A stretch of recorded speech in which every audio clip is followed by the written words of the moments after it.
So, Catherine, I'm so excited to have you on this morning because I know that you've advised companies in over $70 billion of funding transactions, startups and other size businesses. And I know you know so much about so many things, but the thing that we've talked briefly about that I really knew very little about is strategic partnerships. So today I'm just going to ask you everything we need to know about strategic partnerships. Most basic level, it's a agreement between two companies to work together to the benefit of both. Now, I put some caveats on that, and that's not, hey, Amazon sells services and I'm signing up for their services. It's a little bit more than that. It is a, agreement to do more, whether that's a co-marketing agreement, whether that is a wholesale agreement. It can be a wide variety of things. It can be anything from up and down vertical integration. It could be somebody that's above you and your distribution network, or it could be your inventory supplier, your vendor. It also could be somebody who's a competitor who you are filling a niche that they can't. So those are, for example, in telecom, MVNOs, Cricket Wireless, Ryan Reynolds Mobile Company. Those were Right. all mobile virtual network operators. They're buying wholesale extra capacity off of the big telcos and then doing sales and marketing. They're really sales and marketing firms, but those are strategic partnerships. They're fulfilling something that the legacy telecom companies can't use. So when Ryan Reynolds sold, was it Cricket? Is that the name of his company? No, his was something else. I can't remember the name of it. Mint, whatever it is. Mint Mobile. Mint. Okay, so when he sold Mint Mobile, I don't know who he sold it to. Do you? I think he sold it back to the MNO, which is typically what happens. Okay. They fulfill a niche market that the MNO you can't do without decreasing their rates. And And what's so an M&O? mobile network operators. So the Okay. Verizons, the AT&Ts, the T-Mobiles of the world. Okay. So in that case, they started their own business and then they sold it. The strategic partnership was actually buying the extra time or the extra bandwidth, I guess. Yes. So it's a hard market to step into. Technically, to start a telecom company, a mobile company, you've got to buy bandwidth, get a license from the government. You get to lease or buy towers across the country. It's a really high dollar investment, which is why we have so few of them. But this is a way for them to allow other companies to be on their network, do sales and marketing, use that excess capacity and go after niche markets, whether that's a prepaid market, whether that is, whatever small different market. I worked at Virgin Mobile Latin America. We were in MVNO in Latin America. We were on Telefónica's network. But so that is a strategic partnership. But there's, drawbacks to that because they're also a competitor. And we had to be very careful of what access they were allowed to our customers and things like that at the same time. So tell me the ways that funding can be generated through strategic partnerships. Well, there's a couple of ways. One is that it could just help you avoid some of your costs. So it's not necessarily funding, but it decreases significantly your startup cost Mhm. itself because they're taking on a big capital. On a travel company I was at, we had a strategic partner who helped us get some of our wholesale because it's very hard to get agreements with all the different travel companies. And they were our customer service because they already had huge Oh, travel agent customer service. So they provided our customer services for us. So that's a strategic partner. But you can also sometimes get those strategic partners to invest in the company as well. And that might be in credits or that might be in cash. I've seen it both ways. An example of credits is actually one that's getting news right now, which is Microsoft and OpenAI. Everybody's like, oh, Microsoft invested so much money into OpenAI. A large chunk of it is in computing credits. They need the computing access that Microsoft has. So they're giving them computing credits as most of the investment. And then this is even almost a double strategic partnership. And then Microsoft is buying and using OpenAI to build into its own resources and its own tools. So they're on both sides of the transaction.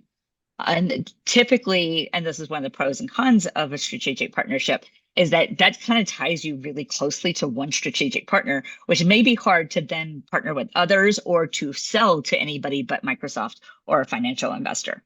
But that's one of the questions is that if you're so tied up strategic partnership wise with your strategic partner and you do want to exit, that is one drawback, is that the typical exit is to the MNO and a telecom space, Microsoft and the OpenAI one. Although I know OpenAI is working really hard to not do that because there's also a lot of antitrust questions and monopoly questions. But those are the types of issues that you've got to really think through on strategic partnerships is, are you limiting where you can go next? They're great because they can open a lot of doors, but are you limiting where you're going? Okay. So I understand how you would find a strategic partner if they're in your supply chain or in your distribution channel. But how would companies outside of those two identify strategic partners that would be beneficial for them? I mean, another one is looking at who your potential customers are that could be big companies. Are there services you're providing that they just don't have the time and capacity to do? They're such big companies, because the one thing about startups is they can move quicker and more agilely. So like they can actually pivot quickly. I was advising a company that had, they did really cool videos for hotels and with so you would have the activities like you see on the TV when you first step in, except for you could actually press the button and it would send you the link to the exact thing, so you could go book that restaurant or that thing. And we were talking, and she had done this for cruise ships in the past, and so we talked about it. And she went back to the cruise lines and said, "Hey, I want to expand this. Would you be willing to buy my services if I do this, exclusively for you guys, or do a better deal for you?" And that would then bring her in the revenue that she needed to go launch it also in cities. But that getting that first customer in, that's a strategic. And a lot of the big companies do have investment funds because they want to develop these technologies that are innovative and interesting. And I'm talking all the way to RJR Reynolds. Like they have an innovation center. So like traditional companies that you don't think about in your space may have an innovation center that either has an accelerator. Stacy's Pita Chips has an accelerator for food startups. So, there's a lot of different companies like that that could be a way in. And then they can open up their distribution networks for you or open doors for you that a financial investor may be able to open, but may not. Okay. And I would say that one of the other things, the benefits of a strategic partner is, unlike a financial investor, they're a little bit more understanding of the industry, the speed, the ups and downs of it. They can bring that knowledge to you that maybe a venture capital fund or a private equity fund doesn't have as much knowledge of, or is just has pressure because of their own fund to get you to do an exit in a shorter period of time. That's a really interesting point, because I think as startup founders, we often know that we don't have knowledge in certain areas of the business.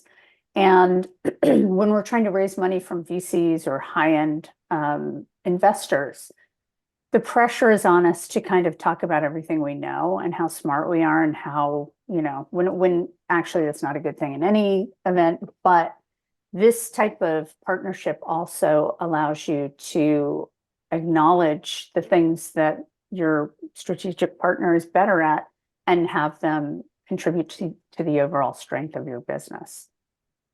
So how do you protect yourself, especially if you're a smaller player? If you're a small startup and you're trying to partner with a big company as a strategic partner, you mentioned protecting yourself in terms of next steps, maybe selling your company in the future. What other ways should you protect yourself? Well, a couple of things. One, if they're going to have access to your customer list, then you need to make sure in the contract that that's protected and that they can't use it. And I had this happen to me where we were working with the wholesale providers, and of course, all of our information went through them. So they knew who our customers were, and their sales team asked for it. And luckily in the contract, we had said, you can't share that information. You can't use that information. And so I actually got asked to write a letter saying, citing section so-and-so, it says that you can't do this, so that they could give it to their sales team. So one of the things is making sure they can't then use it to leapfrog you back, and really protecting you in the contract. Another one is making sure your secret sauce is protected. So like whatever's your aim and your secret sauce, how do you protect that and really think through what benefits you're bringing? And then, yeah, the exclusivity point that I brought up earlier, you're like making sure it's not so exclusive and you're not so limited. We spent a lot of time negotiating transition clauses. And even though we really had no intention of leaving, we had to make sure that they couldn't just, hey, we're terminating the contract and we're turning you off tomorrow. Or, hey, we need some assistance on that transition to the other telecom company so that we had some leverage there. And then the other thing I would tell you is negotiate as much as possible up front, because once you're in that strategic partnership, you lose a lot of leverage. And so you can't, you're kind of all tied together, and it's a lot harder to then negotiate new terms, new provisions, new prices. We even had a price mechanism, and it still was a challenge every time to like ask for those things. And then another one to think about is, especially if you're a competitor, if there's an outage, if there's an issue, how do they handle you versus them? Oh, fantastic point. Yeah. Yeah. So do they prioritize you or some other partner or themselves? Exactly. And, how do they treat you? When do they tell you? How quickly do they have to tell you? Those types of things as well. Like you have to, and I remember one point we had, I was at a hotel company and we had a really great booking engine that was ours. And the country that we had our hotel in wanted the booking engine and wanted us. And my boss is like, we're not doing this. And if there's an outage and do we prioritize us or the country that regulates us? He's like, we're not going down this route. And that's the thing, is you've got to think through. And if you're the strategic partner providing these technology services or anything else, you've got to think through that too. If you have your business and theirs, how do you treat that? How do you handle doing both of those at once? That's a great point.